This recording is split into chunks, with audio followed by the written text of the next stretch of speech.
Salut, ici Maxime Johnson avec BlackBerry 10, la prochaine plateforme de la compagnie canadienne Research in Motion. Alors ici, j'ai un téléphone BlackBerry Dev Alpha B, donc qui est vraiment pas un téléphone qui va être lancé par la compagnie, mais vraiment pour les développeurs. Ceci dit, le système d'exploitation BlackBerry 10, lui, devrait se ressembler. Alors ce que j'ai ici, c'est l'écran d'accueil qui affiche quand même beaucoup d'informations. En fait, tout le système est conçu là, pour afficher beaucoup d'informations et passer d'un écran à l'autre vite. Alors, je vais vous montrer trois des principales caractéristiques. Premièrement, ici, j'ai mon écran avec les applications. Alors, c'est vraiment comme ce qu'on retrouve ailleurs. Ce qui est bien, c'est que lorsque j'ouvre l'application, comme on peut le voir ici, donc ça devient en plein écran, mais je peux ensuite la refermer et elle reste affichée ici en petite tuile active. Donc, les tuiles sont actives, donc c'est des applications qui fonctionnent. Si vous avez de la musique, ça va fonctionner et ça va afficher, ça peut afficher aussi différemment, spécialement pour ce petit écran-là. Donc, comme on le voit ici, ça me donne la température d'une façon qu'on peut bien voir là, sur cet écran-là. Alors, ça, c'est un des principaux fondements de BlackBerry 10. Un autre, le plus important, c'est ce qu'on appelle le BlackBerry Hub. Alors, je l'ai ici, mon Hub.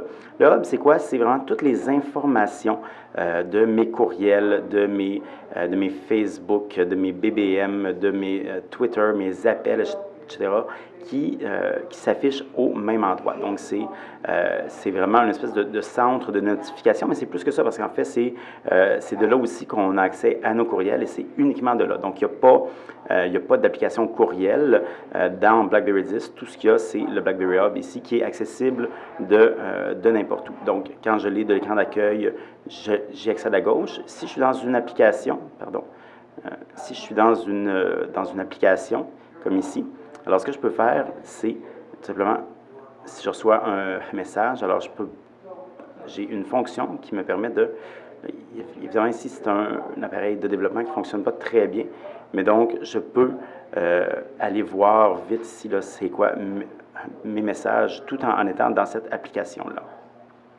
Alors ça, c'est un peu le hub.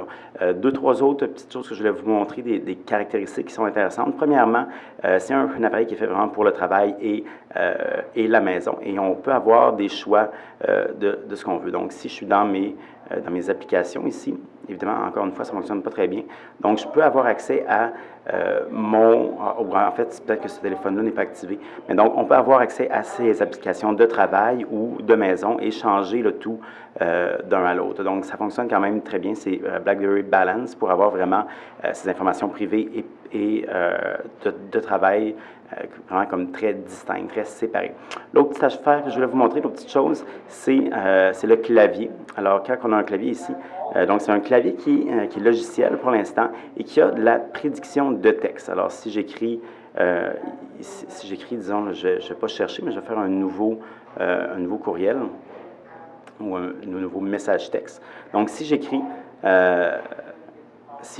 alors les mots vont être proposés, donc on va me proposer les prochains mots à écrire. Donc, soit c'est la prédiction comme on retrouve avec d'autres claviers, un peu comme SwiftKey, mais on peut aussi tout simplement sélectionner les mots lorsqu'on les choisit. Donc là, je ne l'ai pas fait, donc je clique dessus et ça va écrire mon mot au complet. Donc, peut-être que cette démonstration-ci n'était pas la meilleure, mais c'est vraiment, je trouve, un système qui est quand même bien pensé. Donc, ça, c'était les quelques petites nouveautés là, de BlackBerry 10 que je voulais vous présenter. Pour avoir plus d'informations, je vais à consulter l'article qui est au bas de la vidéo.